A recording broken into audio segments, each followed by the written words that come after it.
still watching Science Breakfast with me, HERBERT, and sign language interpreter is Jedida Wafula. Now, these are the stories that are making headlines in the country. And we started off with Deputy President Rigathi Gachagua, once Judge Esther Maina, who ruled against his case, sacked. Now, Gachagua, a targeted judge of the high of his case. Deputy Gachagua, once judge who ruled against him, sacked. Gachagua now targets Justice Esther Maina, and here are the full details of this story. Watch. Amechallenge sisi tutoe ushahidi. I will lead by example. On Thursday this coming week at 2:15, I'll personally present a petition before Lady Chief Justice Martha Koome against Justice Esther Maina for her removal from the judiciary for misconduct and corruption. Mimi mwenyewe ndio nitaongoza, because sasa unajua sasa si ametuuliza through corruption declared my hard-earned wealth proceeds of crime without giving me an opportunity to be heard. Against the rules of evidence, where he who alleges must prove.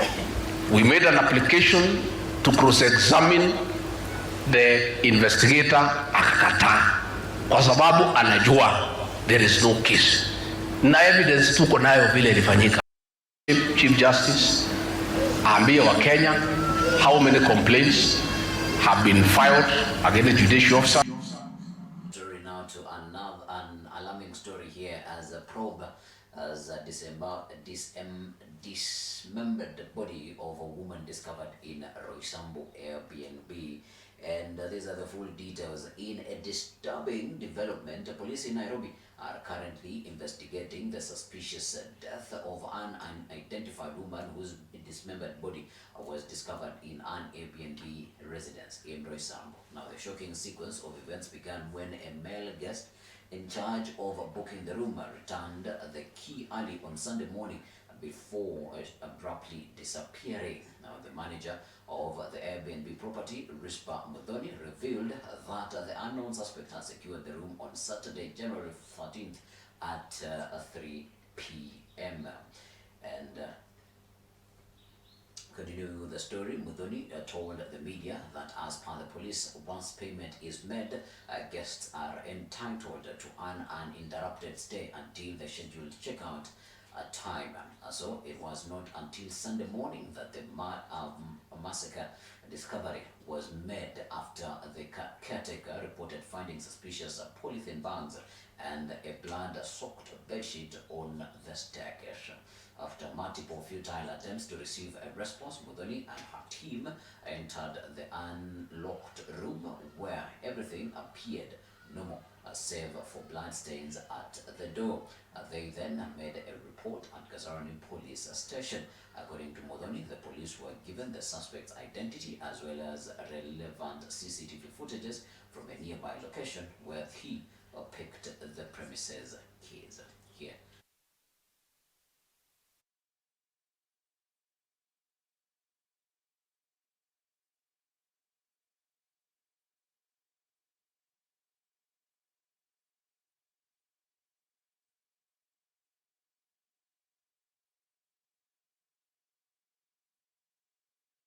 Tisa za mchana ndio huyo customer alipiga simu akasema anataka nyumba.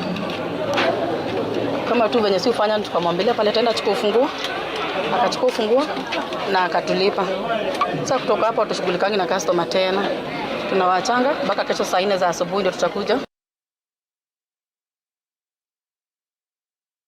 Kaka nipigia simu. Kaniambia muona karatasi za black na kuna bedsheet ya white iko kwa stairs chini, na venye amefuata hiyo nini damu inatoka kwa nyumba yetu.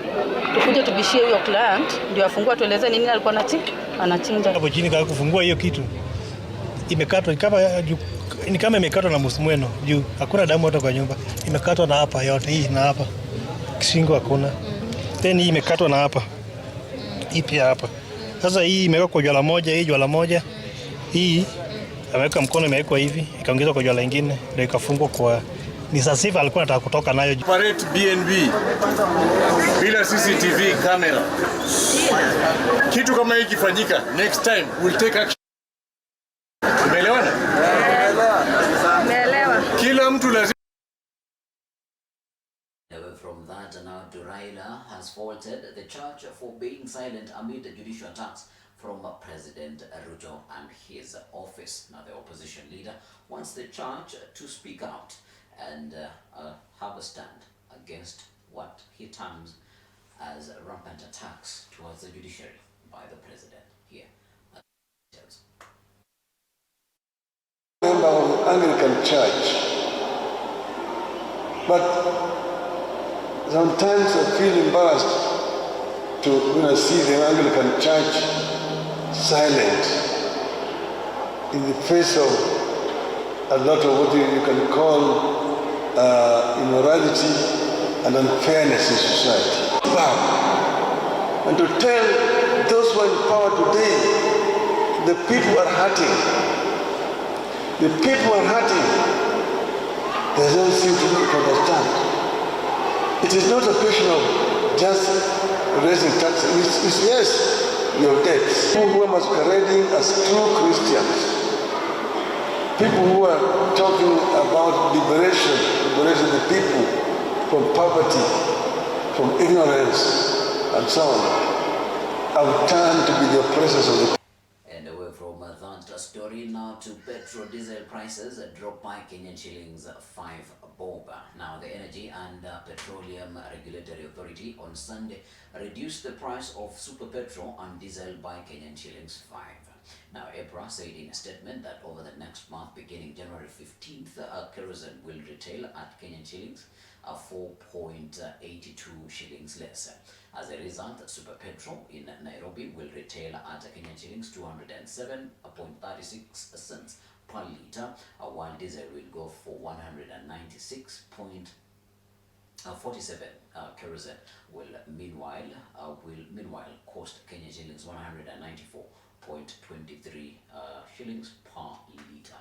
Here are the details of the story.